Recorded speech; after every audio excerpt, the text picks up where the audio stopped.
Olá, estamos de volta para dar continuidade ao nosso curso de Química, agora com a frente de Química Geral. Hoje com o módulo 3, Estudo dos Gases. Esse módulo é fundamental porque o estudo dos gases é um assunto que está presente nos principais vestibulares do país, no próprio Enem, e para aqueles alunos que estão fazendo uma preparação mais avançada, IME, ITA e escolas militares.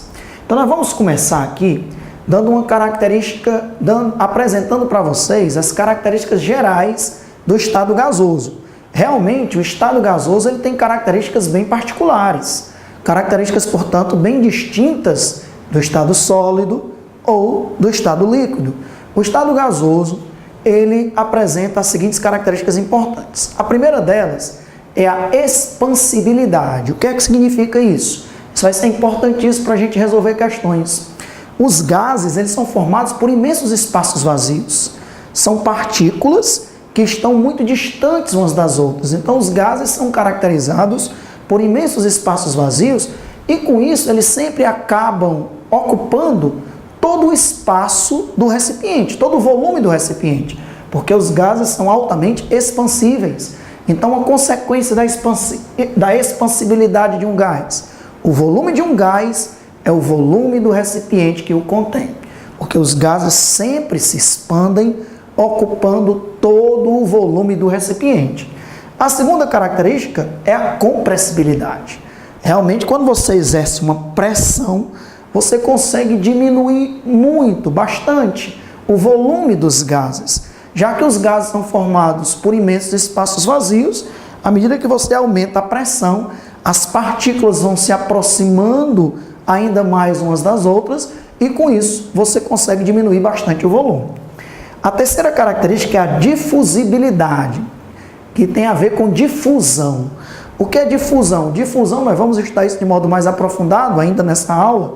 Difusão é o movimento espontâneo de um gás através de outro.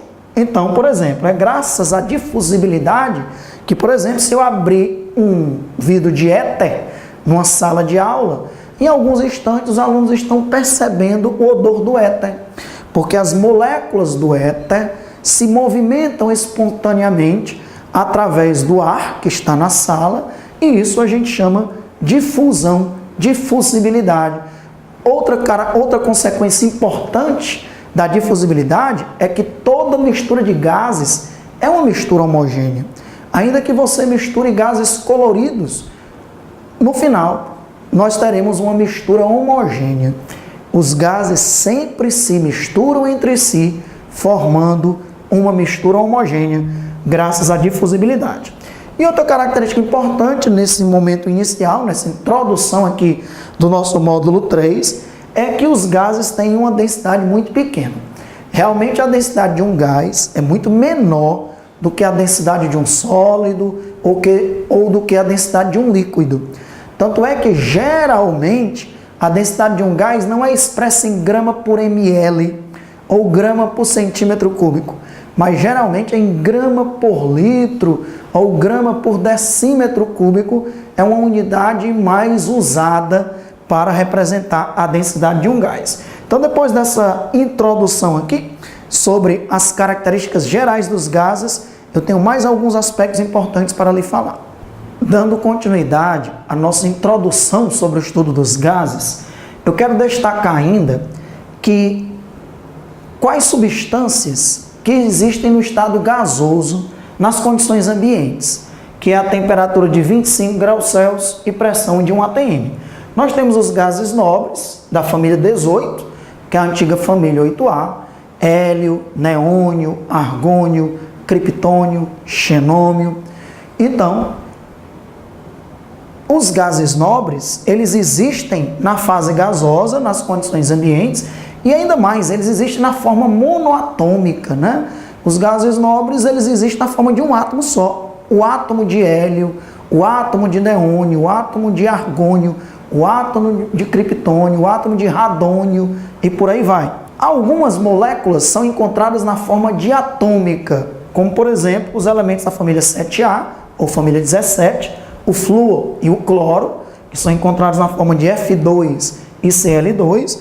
Eu não coloquei aqui o bromo, Br2, porque nas condições ambientes o Br2 ele é líquido, e nem o iodo, porque nas condições ambientes o iodo, o I2, ele é sólido.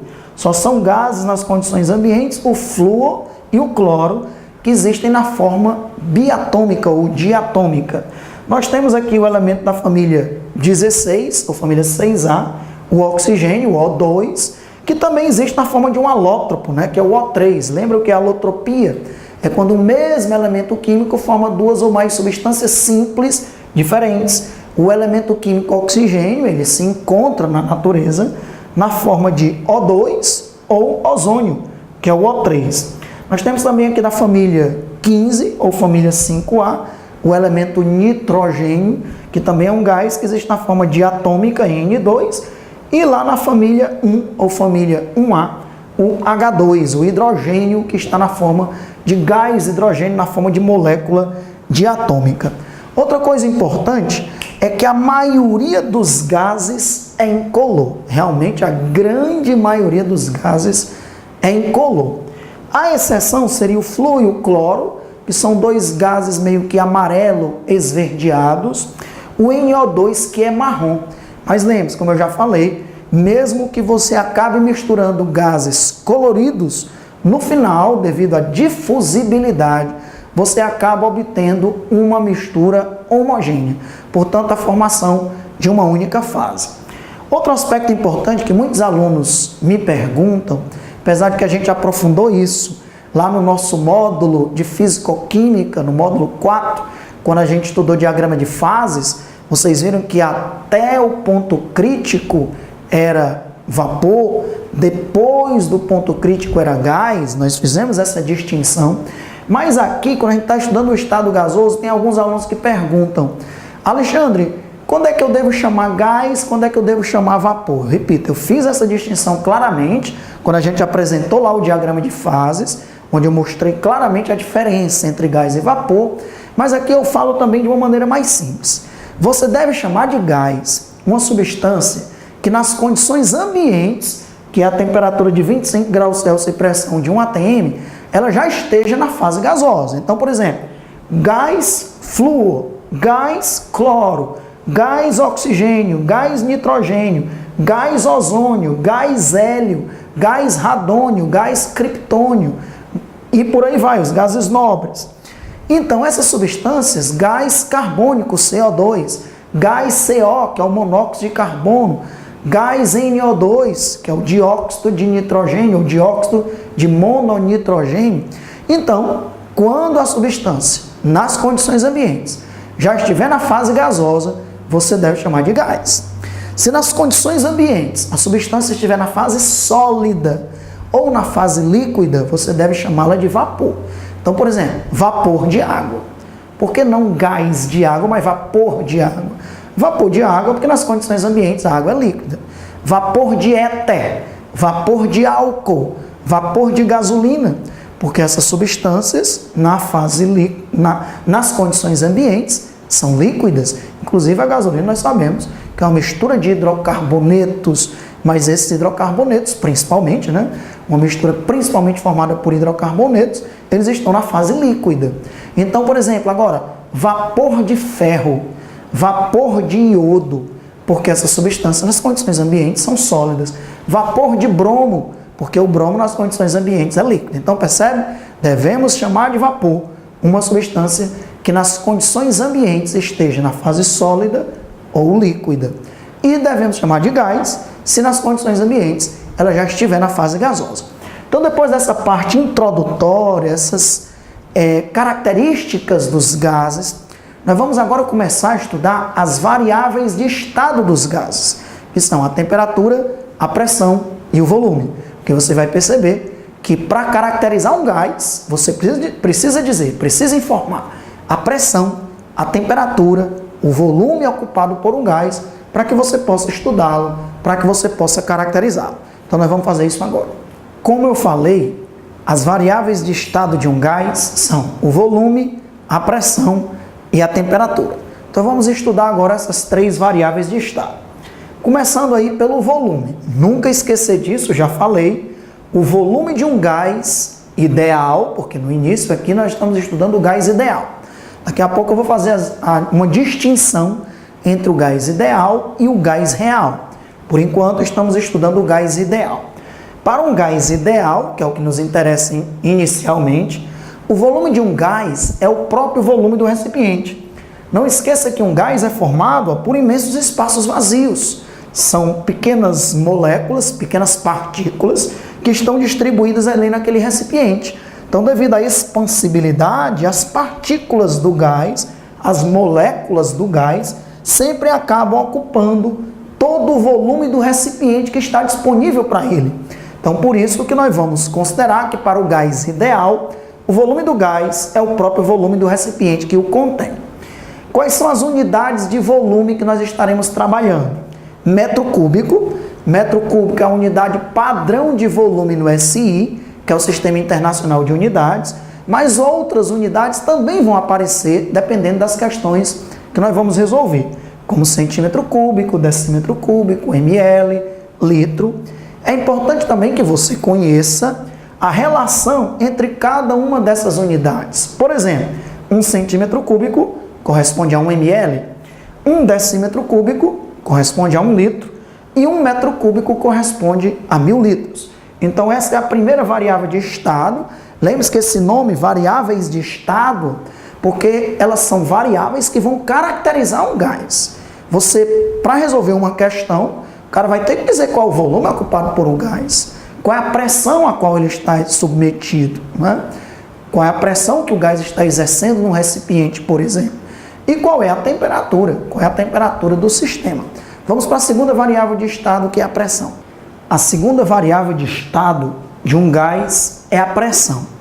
O que é pressão? Você lembra muito bem, pressão é a razão entre a força e a área, ou seja, a força sobre a área. Logicamente, quanto menor a área, maior a pressão. São grandezas inversamente proporcionais. O inverso é verdadeiro também, não é? Quanto maior for essa área, menor a pressão. Estou me lembrando agora daquele número, né, que às vezes existe em alguns circos, que o indivíduo vai deitar-se sobre uma tábua cheia de pregos. Veja bem, deitar-se sobre uma tábua cheia de pregos não é lá uma coisa muito difícil. Existe uma certa prática, um certo conhecimento. Porque como é uma tábua lotada de pregos, somando ali aquela superfície daquela grande quantidade de pregos, é uma superfície relativamente grande.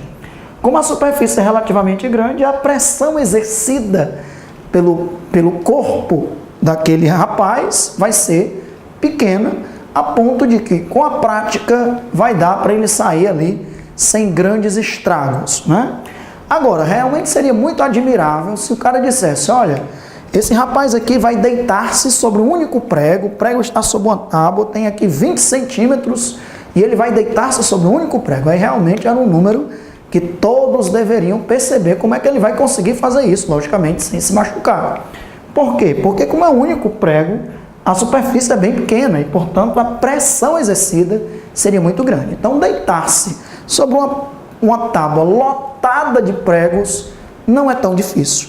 Difícil mesmo seria deitar-se sobre uma tábua com um único prego e sair dali sem se machucar. Mas em relação a gás, o que é a pressão de um gás?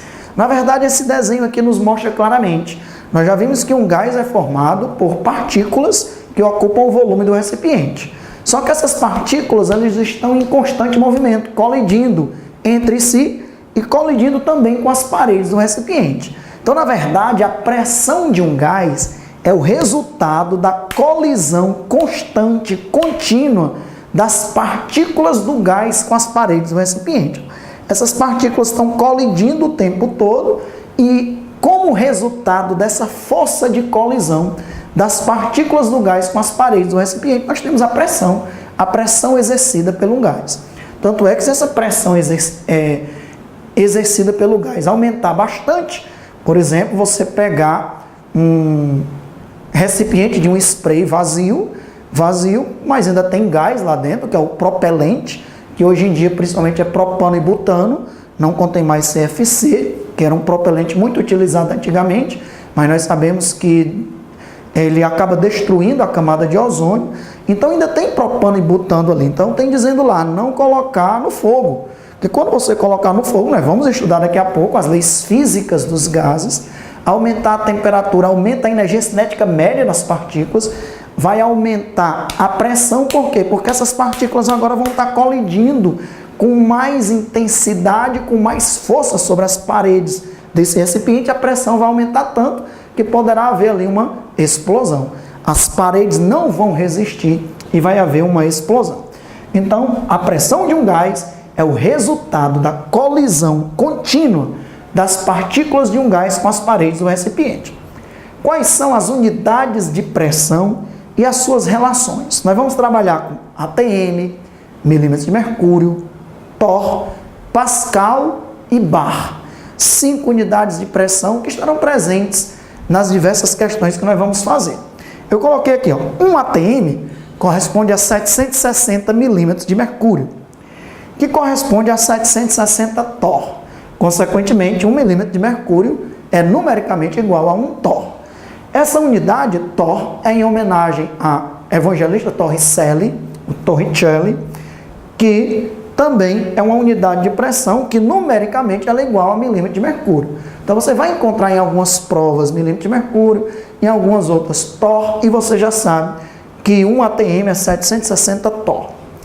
1 ATM é 103.325 pascal. Inclusive, pascal é a unidade oficial de pressão no SI, que é o Sistema Internacional de Unidades. 1 pascal corresponde a 1 newton por metro quadrado, ou seja, a força de 1 newton numa superfície de 1 metro quadrado.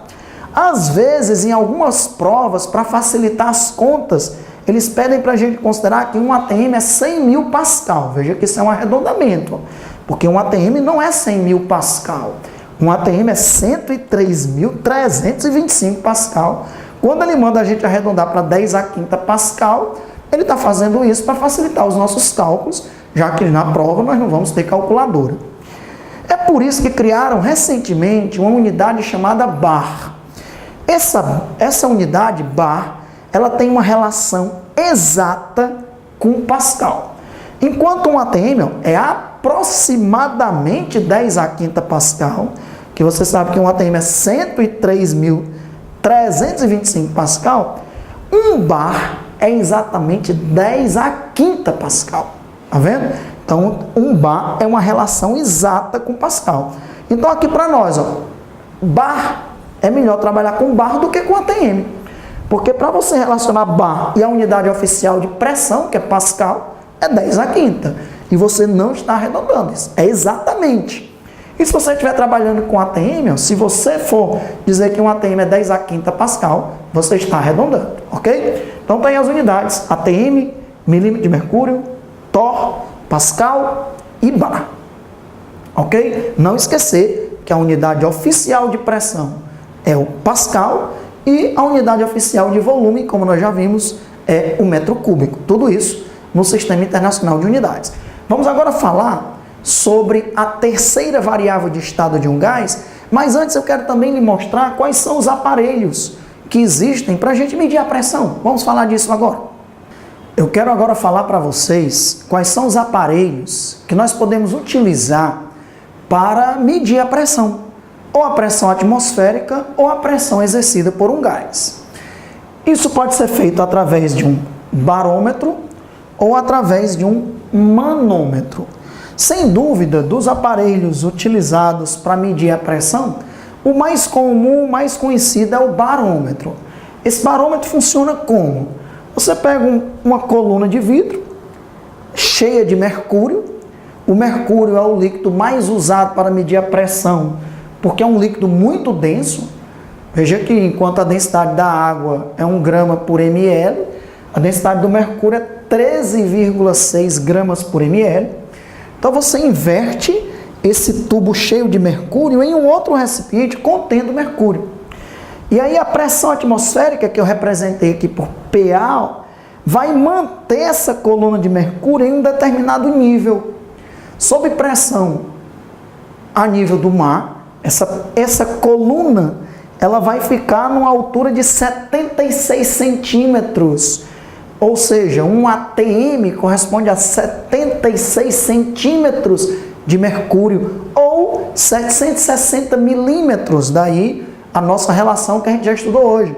Um ATM corresponde a 760 milímetros de mercúrio. Veja que essa coluna de mercúrio, aqui seria praticamente um vácuo, né, que está aqui na partezinha do tubo, veja que ele é fechado, aqui embaixo ele é aberto, ele é um tubo fechado invertido. Essa pressão exercida pelo gás, que é a pressão atmosférica é resultado, né, dessa coluna de gás que está sobre as nossas cabeças. Então ela exerce uma certa pressão.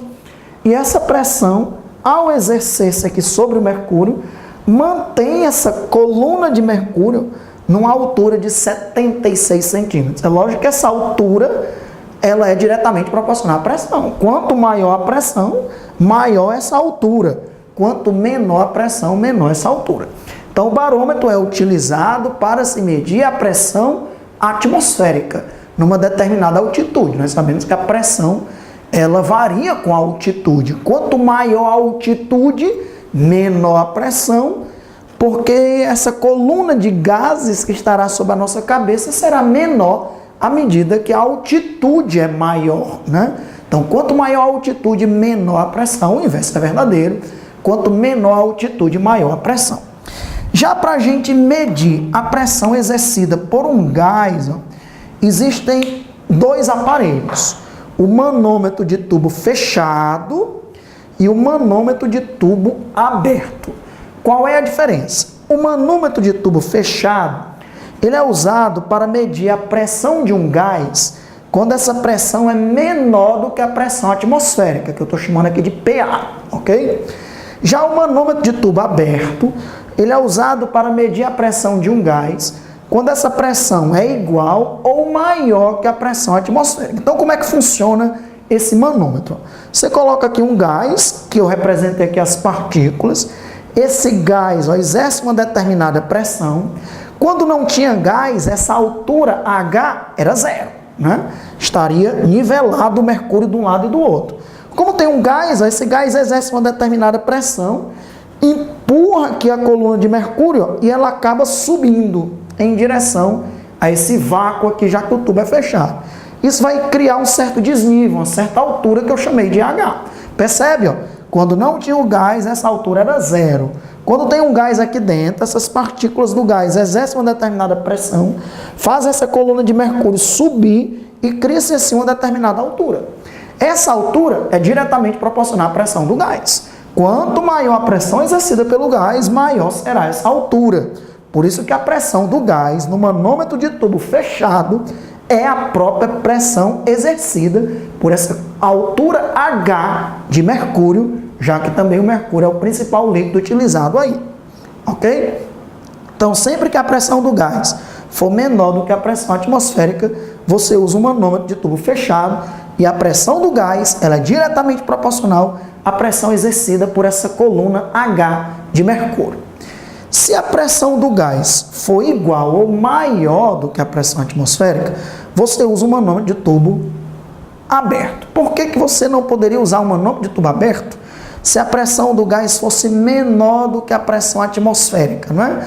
Ora, porque então a pressão atmosférica é maior, ele vai empurrar o mercúrio para o lado de cá, não é? Tá certo? E aí, veja, se a pressão do gás fosse menor, a pressão atmosférica é maior, né? Porque o tubo está aberto, então o gás, a pressão atmosférica iria empurrar, o mercúrio viria para o lado de cá, né? Mas agora você está exercendo, você vai medir a pressão de um gás cuja pressão é maior ou igual à pressão atmosférica. Então ele vai empurrar isso daqui, ó, e vai conseguir vencer a pressão atmosférica. É o mesmo princípio do manômetro de tubo fechado. Só que agora tem um detalhe a mais, que eu vou te dizer qual é. Então o gás vem, empurra essa coluna de mercúrio, que sobe. Essa pressão do gás, será que ela é igual apenas à pressão exercida pela coluna de mercúrio? Você que é esperto, com certeza não. Nós temos que somar essa pressão exercida por essa altura H da coluna de mercúrio com a pressão atmosférica.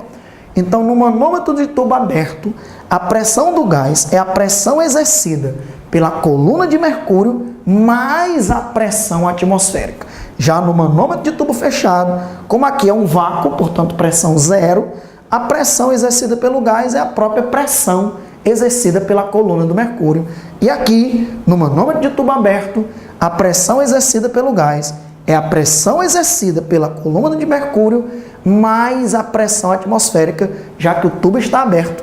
Essa pressão atmosférica exerce uma pressão ali e você tem que somá-la com a pressão exercida pelo mercúrio. Tá vendo?